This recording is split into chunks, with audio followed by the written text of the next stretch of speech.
Thaïs, The Voice. Je vis dans mon camion et je ne veux pas m'en séparer. Ce samedi 4 mars, lors du second épisode des auditions à l'aveugle de The Voice, Thaïs a tenté sa chance avec une reprise de Stromae.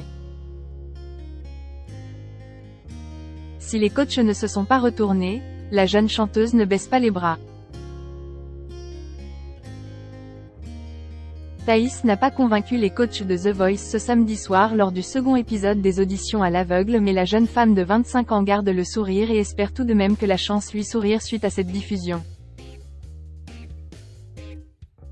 Partie de chez ses parents pour vivre son rêve, Thaïs vit à Paris dans un camion qu'elle a aménagé comme un véritable petit appartement.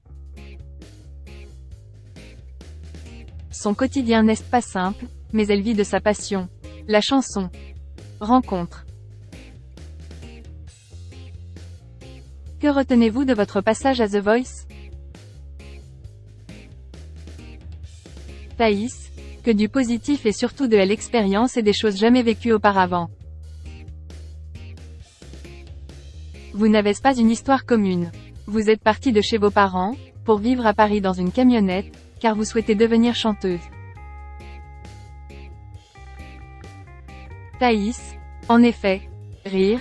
Je chante depuis que j'ai 9 ans. Je travaillais dans le service à la personne et le 21 octobre 2021, j'ai décidé de partir à Paris pour essayer de trouver mon public. Vous chantez dans le métro. Ça ne doit pas être simple tous les jours. Thaïs, le métro est une très bonne école car les gens ne nous regardent pas forcément. C'est un exercice compliqué, car les gens ne s'arrêtent pas et parfois la magie opère, ils s'arrêtent et repartent avec le sourire. Mais des personnes qui ne s'arrêtent pas, ça peut démoraliser. Thaïs, c'est vrai, mais je ne compte pas abandonner et repartir à Nantes chez mes parents. Je ne me vois pas repartir à Nantes sans avoir réussi. En ce moment, il fait très froid. N'est-ce pas trop compliqué dans votre camion? Thaïs. Si. D'autant plus que je me suis fait arnaquer par la personne qui m'a vendu le camion. Il y avait en fait des trous sous le camion, donc il fait froid.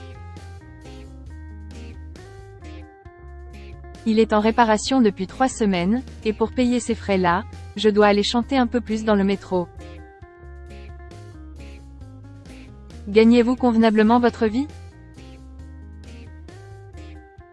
Thaïs, ça dépend des jours. Je peux repartir avec 20 € comme avec 100 €. Parfois les gens sont généreux. Et prendre un appartement? Thaïs, je n'ai pas les moyens et je ne me vois pas me séparer de mon camion. Je pense que c'est mon petit porte-bonheur, même si j'ai froid, qu'il n'y a pas de chauffage ni de douche. D'ailleurs, comment faites-vous pour la douche? Thaïs, je vais à la piscine, et pour réchauffer mes petits plats, je vais parfois sur les aires de repos. Si les coachs ne se sont pas retournés sur votre prestation, vous avez toutefois eu une sacrée vitrine.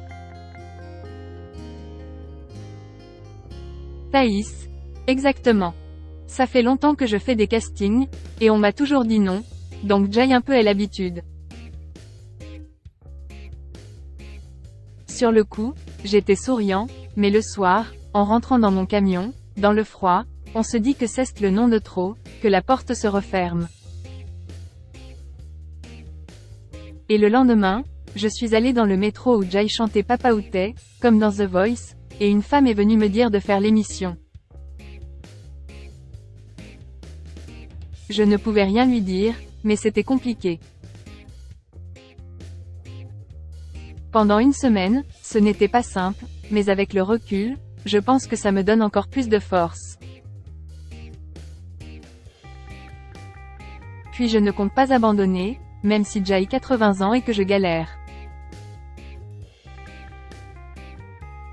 Ce dimanche 5 mars, vous mettez en ligne votre version de Papa Où t'es. Et si Stromae vous remarque? Thaïs, ça serait super. En plus, je vais le voir en concert à la fin du mois.